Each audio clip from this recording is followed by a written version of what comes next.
How did you learn all of those lines? I'm pretty sure that every play I've ever acted in, at least one person has come up to me afterwards and asked that question, as if that was the most remarkable thing I'd just done as an actor. I get it. I do. The thought of memorizing dozens or even hundreds of lines of dialogue is pretty amazing. It's certainly not all we do as actors, of course.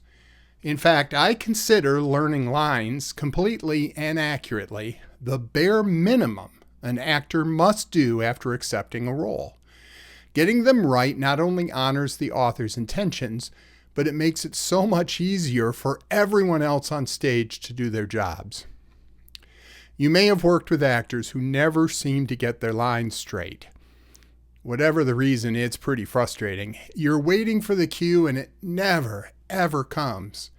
And imagine being the orchestra conductor or the lighting operator or the sound tech, waiting to hear a specific cue to start the music, shift the lights, or ring a doorbell.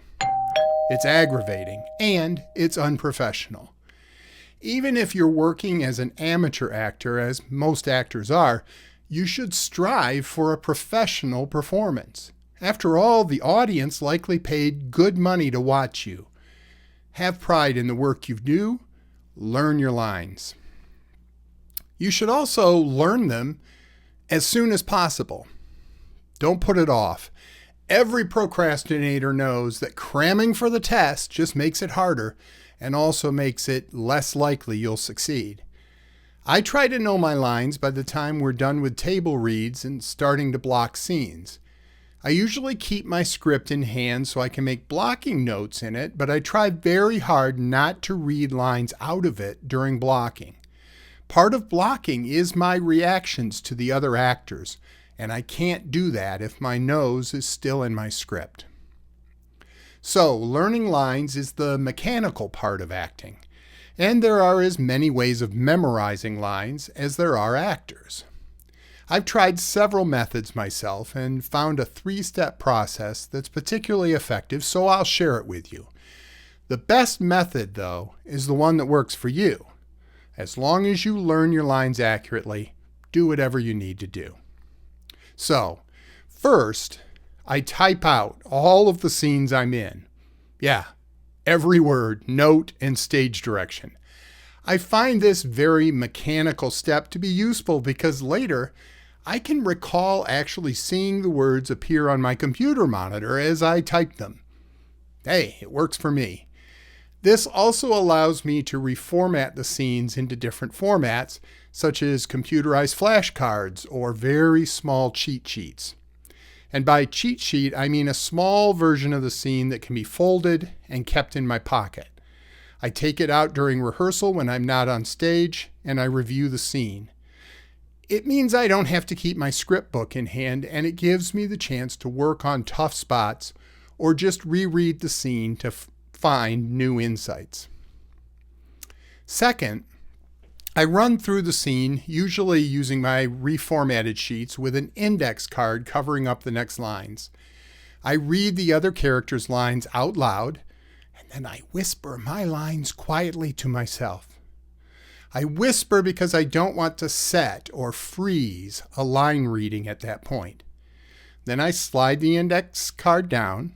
If I got my line exactly right, I move on.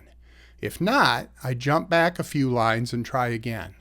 When I get to the end of the scene, I go back and review it until I can do the whole scene without any hesitations. Finally, I record the whole scene.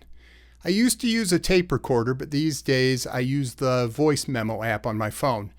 I record everyone else's lines and then silently whisper my lines where they should go, adding a couple of seconds of space for me to either remember the line or decide to take a pause or a beat before saying it. Once that's done, I can play the scene anywhere I have my phone, which is everywhere these days, and practice not just the lines, but how I might deliver them. I mentioned a bit ago about not wanting to set a line reading too soon. When we start rehearsing, we don't know everything we're going to know about our characters. If we make permanent choices too soon, we may find it hard to change if our fellow actors or the director are moving in a different direction. That's why I whisper as I work through the mechanical part of learning my lines. I'll discuss interpreting the lines, the author's text, in an upcoming video, but for now, let's note that the text is the framework and must be respected. So learn your lines early and accurately, and you'll be the type of actor everyone wants to work with. I appreciate you watching this video and supporting the series.